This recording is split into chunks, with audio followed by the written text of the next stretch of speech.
This is John Storm. In just a moment, you are going to hear The 13th Juror, a new type of mystery program.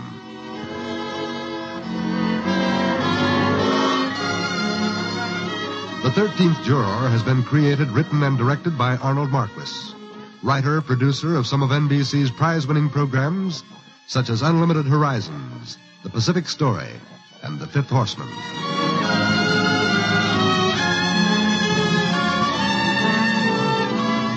Let me tell you a little bit about The 13th Juror. These are no ordinary mysteries. These stories are real. They happen to real people.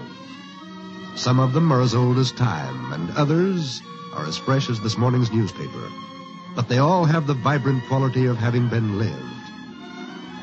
People have been talking about these mysteries for years, yes, for centuries, and they'll continue to puzzle over them for centuries to come.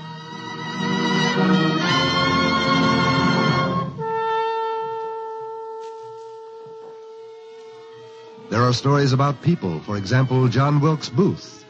But more about him in a moment. There is the fascinating mystery of the lost Dauphin of France, and the scores of pretenders who clamored for his kingly rights. The death of Jesse James has been doubted. The dispute started even before the casket was lowered into the grave. And in just the past few months, an aged frontiersman has published evidence that he is Jesse James. Lord Kitchener, the Eisenhower of World War I, disappeared under mysterious circumstances in 1915. There are a dozen versions of what might have happened to him. Ambrose Bierce, the famous novelist, deposited $1 million in a San Francisco bank and vanished from the face of the earth. Marshal Ney, with Napoleon at Waterloo, was executed before a firing squad in Belgium. But he lived to a ripe old age in North Carolina, or so they say. Paul Redfern, flying to South America in one of the early long-distance airplane tests, was never heard from after leaving the United States. But there are many stories of the white god who flew in to govern the natives in the jungles of South America. Amelia Earhart, flying around the world in those troubled days before Pearl Harbor, was lost under circumstances which indicated 3 or 4 possible fates. Adolf Hitler, dead before 200 witnesses, has been seen alive in Denmark, Finland, Norway, South America, and even China. Martin Bormann, infamous aide to Hitler, declared dead yet convicted in absentia by the war crimes trial in Nuremberg, just in case. The world-famous Paganini, beloved violin virtuoso, buried in 8 separate tombs, each authenticated as genuine, and yet voices raised that he was in none of them.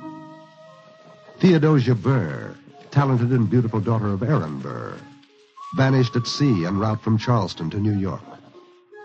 Was it pirates, shipwreck, or did she live to complete a rendezvous in West Virginia?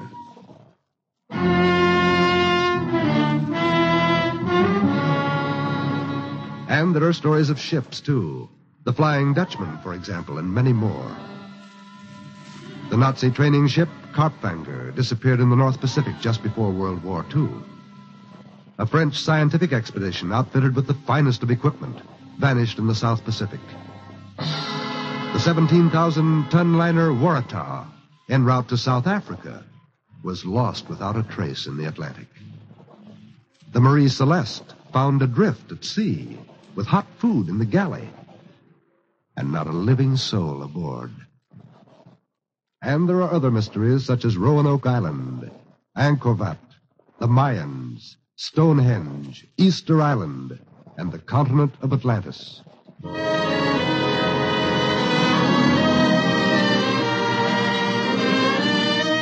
And now to the story of John Wilkes Booth.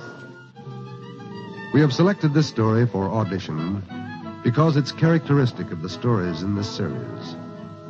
It's recent enough that you yourself may have seen the genuine body of Booth displayed for a dime in a carnival sideshow. And your grandfather may have aided in the search for the assassin. The mystery of John Wilkes Booth is well known to every American.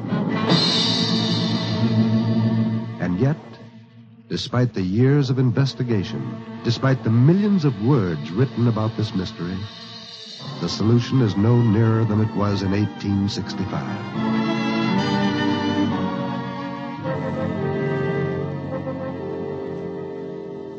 So relax in your chair and listen to this, the first in a new series. Remember, this is no ordinary whodunit to be forgotten once it is heard. For time is the judge, and history the jury. And you, seated in judgment on this mystery, you are the 13th juror.